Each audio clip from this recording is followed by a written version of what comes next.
শোনেন, আমি কোনো সংসার টংসার করবো না, আমি সারাদিন ঘুমাবো আর রাতে পার্টি করবো, বুঝছেন? আমি সঙ্গে যাবো আপনার।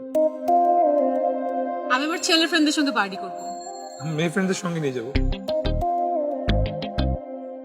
আপনার মা, তার দেখাশোনা আমি ঠিকভাবে করবো না, আমি একটা ভালো বউ হব না। দেখাশোনা এমনিও করতে হবে না, বাসায় অনেক কাজের লোক আছে। আমি আপনার মার সঙ্গে খারাপ ব্যবহার করবো, ঝগড়া করবো সারাদিন। তাহলে আমি গিয়ে সরি বলবো, আবার ঠিক হয়ে যাবে। আপনার যত টাকা পয়সা আছে সব আমি খরচ করে একদম পুতুল বানায় ছাড়বো। তখন তখন কি করবেন বলেন?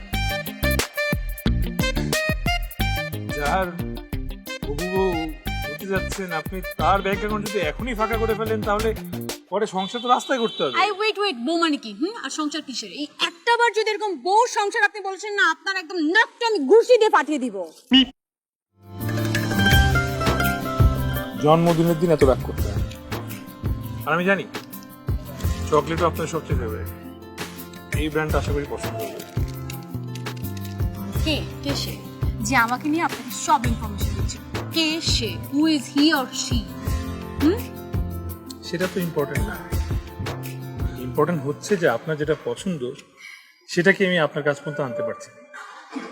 নিজের মানুষের ভালো লাগার কোনো দাম দেখে না যায়। বিয়ের পর না এসব কথা সব জানালা দিয়ে পালিয়ে যায়, বুঝতে পেরেছেন? এগুলো আমার সব জানা আছে। আপনার একদম ভুল জানা আছে। আমি জানি না এগুলো আপনাকে কে বলেছে। আসলে হয়তো সে এমন হতে পারে, সবাই তো আর একরকম না। দেখেন একটা সুযোগ দিয়ে।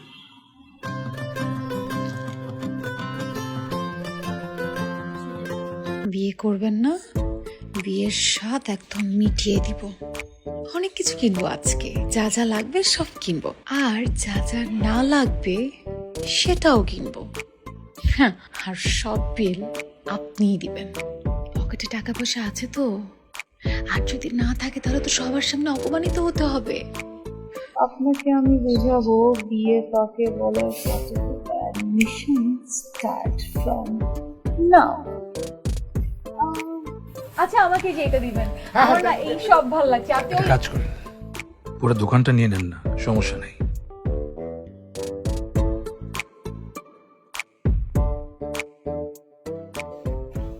এটা ঠিক আছে। এটাও তো আমার মনে হয় সুন্দর। দুইটা? হ্যাঁ। সবগুলো নেন না, কোনো সমস্যা নেই। শিওর?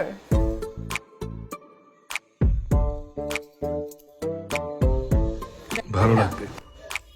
আচ্ছা আচ্ছা, এটা প্যাক করবেন, কিন্তু এটা কিন্তু নিব। আর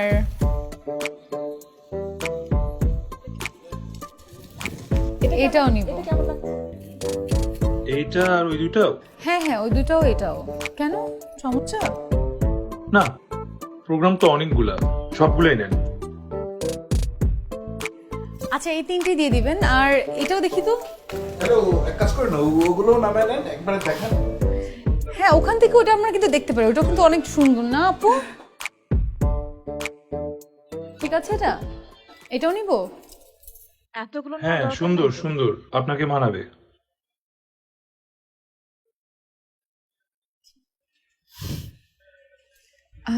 শুধু এটা দিয়ে দেন। এই একটাই? হুম। ভয় পেয়েছেন তাই না? মনে হয়েছে কি জানি কিনে ফেলি। আমি তো বলেছিলাম আপনি যা যা ইচ্ছা আপনি নেন। কেন, সেদিন কি বলেছেন সেটা ভুলে গিয়েছেন? কোন দিন? নিজের মানুষের পকেট ফাঁকা করলে পরে নিজেরই সাফার করতে হয়। তাহলে নিজের মানুষ হতে পেরেছি। কি আর করবো, কিছু তো ছাড়লেন না।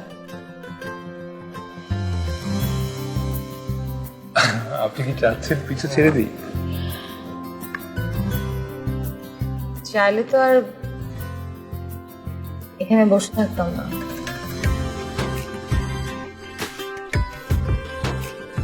আচ্ছা, একটা কথা বলেন তো, আমার জন্মদিন কবে, আমি কি কালার পছন্দ করি, কি খেতে পছন্দ করি, এত কিছু কি করে জানেন আপনি?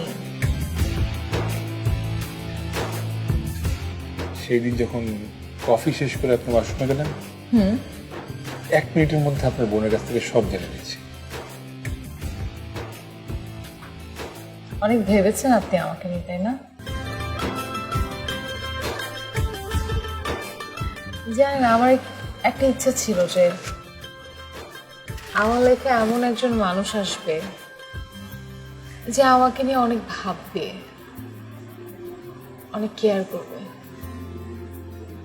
সবসময় মনে হতো আমি যদি এরকম কোনো মানুষ না পাই আমার জীবনে, এই জন্য আমার বিয়ের প্রতি একটা অনীহা চলে আসছিল।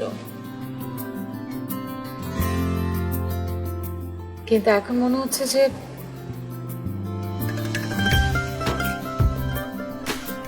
আমি সেই মানুষটাকে পেয়েছি।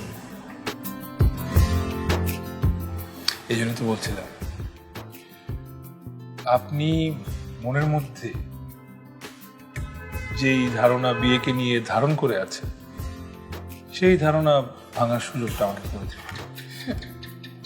সুযোগ না দিয়েই তো আজকে এত ধারণা দিয়ে দিলেন, এখন সুযোগ পেলেন, দেখা যাক আর কি করে। কফি খাবেন গরম? হট কফি, আগুনের মতো গরম। আচ্ছা, এক্সকিউজ মি। জুস।